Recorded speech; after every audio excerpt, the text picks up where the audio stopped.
At 1:17 a.m., I watched three people in beige jackets with a shiny little HOA crest carry my $18,000 printer out of my garage on a grainy, perfect live feed to my phone.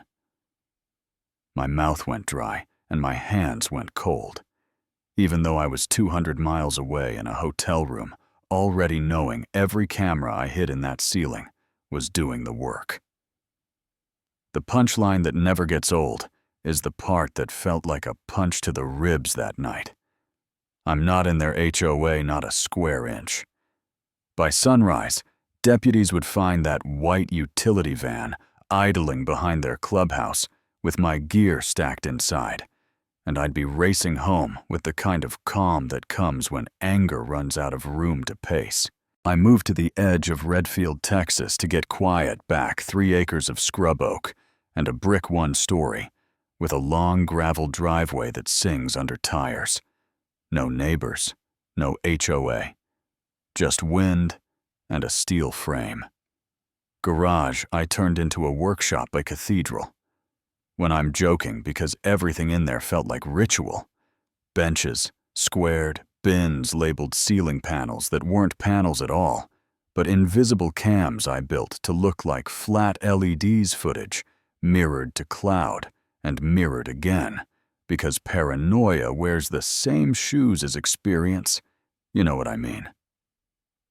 The first time I saw her, she stood outside my gate, behind a clean black SUV stamped Cedar Ridge Preserve, HOA sunglasses. Too big, clipboard, tucked like a badge, and she stared at my fence, the way people stare at a stain. They've decided you spilled on their shirt. She clicked a photo and left without a word. 2 days later, at 6:02 a.m., she pounded on my door, slid a laminated notice under the mat, and smiled like a parking meter with teeth. Color compliance. Your fence doesn't meet palette. Sandstone or fine. Your choice, and I pointed to the county plat on my wall and said, I'm outside your boundary lines clear as day. And she tipped her head and said, everything near Cedar Ridge affects Cedar Ridge. Then added, be a good citizen. Which is what people say when they mean be obedient. I filed with the sheriff, got the polite version of nothing. Civil matter document everything. So I did, and the small things started stacking. Orange cones appeared across my driveway like someone staging a citation. A white pickup with their logo idled every other morning, while the driver fake marked a blank clipboard. Bags of trash landed just inside my gate. My phone rang, and her voice, crisp, controlled, said refusing compliance has consequences, and I told her again to show me jurisdiction on a map, and she said we draw it where we need it, then hung up. They tried court. Like people try a locked door before picking it. Some petition about community integration rights that claimed my parcel belonged to them by intent. My attorney, Riley Chen, laughed behind her hand. We went to the hearing. We won on jurisdiction. The judge scolded their lawyer for creative writing, and I let myself breathe for 1 minute, then remembered who I was dealing with. People who don't retreat when they lose. They escalate. The envelope in my mailbox had no stamp. Just my name printed too perfect inside was a little silver flash drive I fed to an air-gapped laptop, and up came screenshots from what looked like their admin portal. Meeting minutes, email threads. A map of my lot, circled in red and labeled Reclamation Zone. A message from Jay Carver that read, if compliance fails, recover value. Fast replies saying, catalog first, minimize exposure. Call it a correction, and a text file that said, they'll escalate. Prepare. SH, I didn't know if SH was a troll or a ghost with a conscience, but it felt like someone inside had finally decided the truth was worth more than their seat. So I doubled my mirroring, added thermal sensors at the workshop edge, rigged a silent alert at the exterior breaker, so a power cut pinged my phone and the sheriff at the same time. Then I had to leave for 2 days a demo in San Antonio for a tracking module. We'd been training to fly through interference not optional. So I loaded non-critical rigs, locked the garage like a vault. Left the crown jewels, drones printers, boards the portable rack, north of $100,000 in parts, if you've ever priced the things tech people pretend are affordable. And I told myself the system would hold at 1:17 a.m. Ping hit like an alarm inside my bones. Main power down, battery backup engaged motion at the North Bay door. And I opened the app. And there they were. 3 beige jackets with HOA patches. Like a scout troop.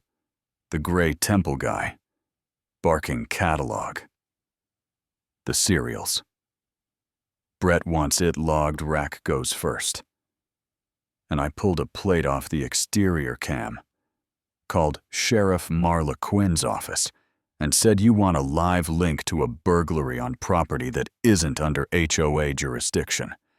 And the dispatcher said, yes, please, in a voice that already believed me. I checked out in 10 minutes.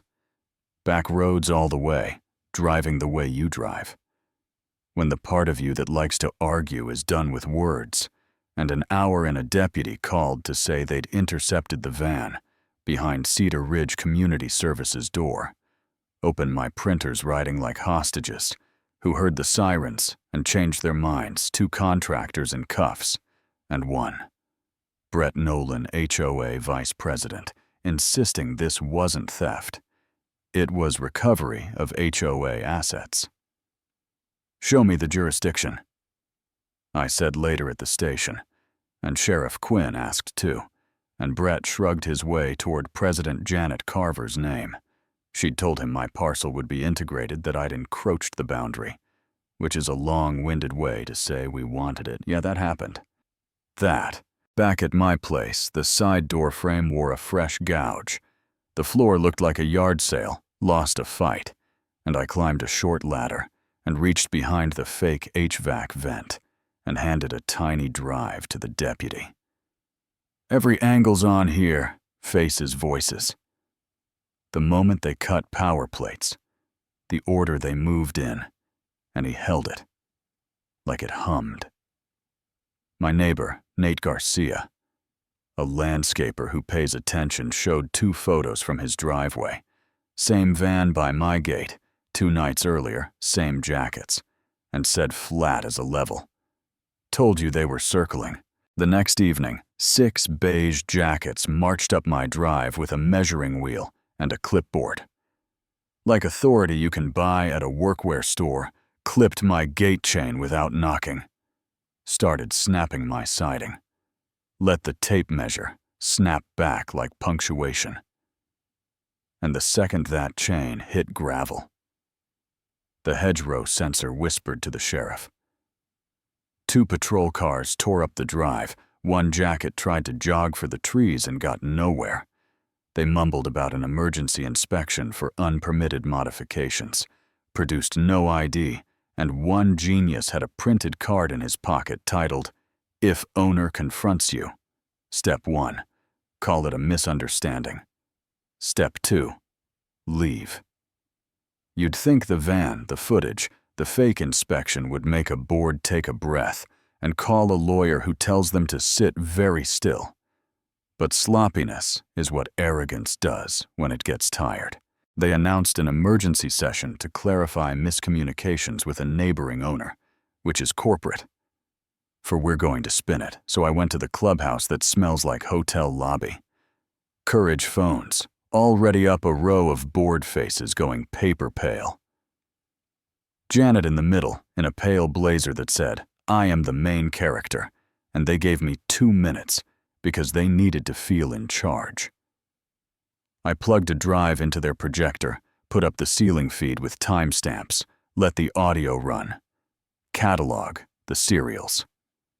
Rack goes first, let the camera linger on the HOA patch on the sleeve and the label on my crates, and the second the main power cut, and the battery backup blinked alive like a second heart.